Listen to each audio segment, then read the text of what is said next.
Well, I think we can all use a little more good news in this world. Do you? This one's got some good news for procrastinators. If you don't know me yet, my name's Chris Swift, White Rabbit Hypnosis, whiterabbithypnosis.com. Please feel free to swing by and see what I've been up to. Check out what my offers are. And this one's about procrastination. This is the second video specifically on procrastination. I'm putting together this little series to help you all get over that old habit. And so first of all, let's talk about what it is.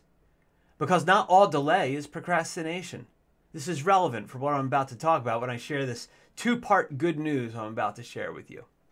So first of all, procrastination is the voluntary delay of an intended action. Even though you know that delay is going to leave you worse off. It's not necessarily a time management problem. In fact, it often isn't a time management problem.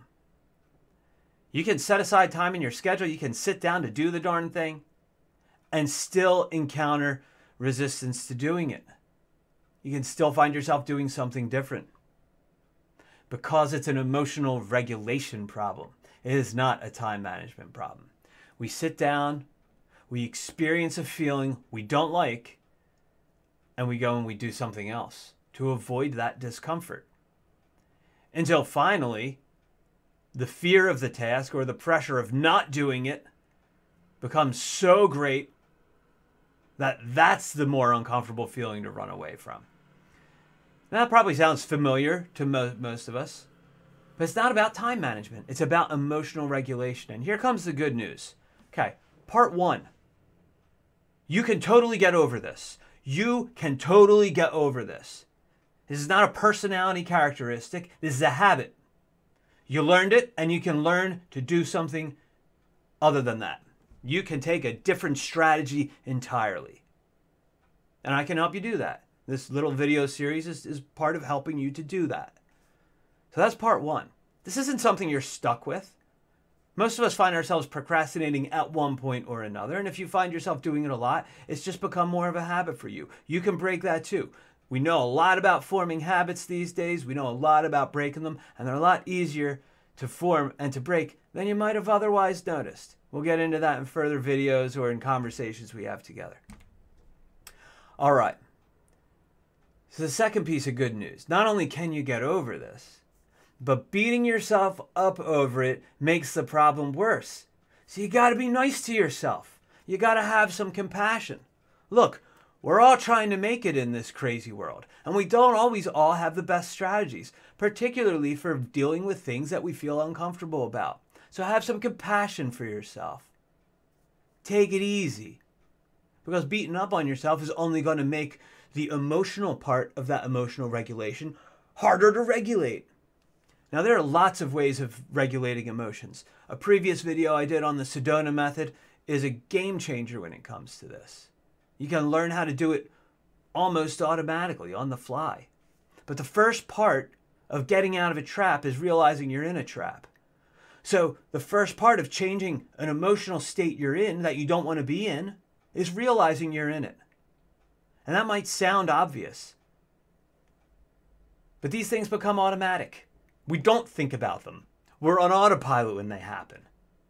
And so one of the best ways of freeing yourself is step one, notice. Just notice when you're in the trap. Notice when you're procrastinating.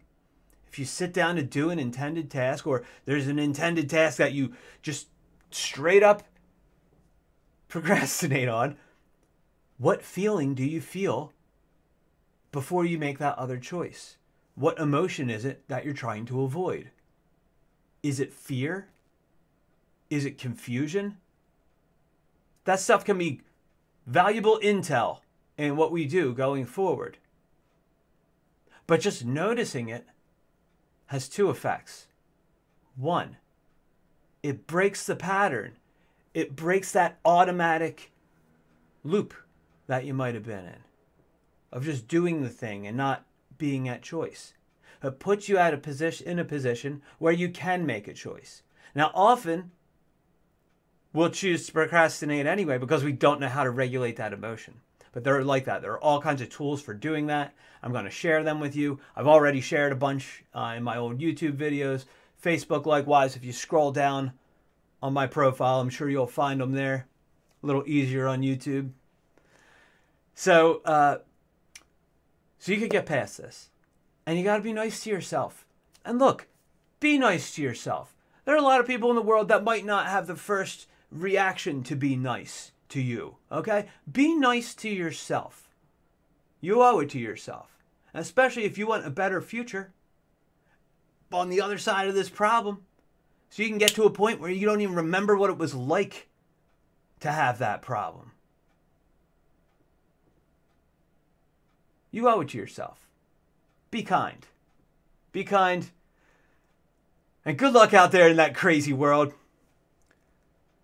I'm looking forward to collaborating with you in the future.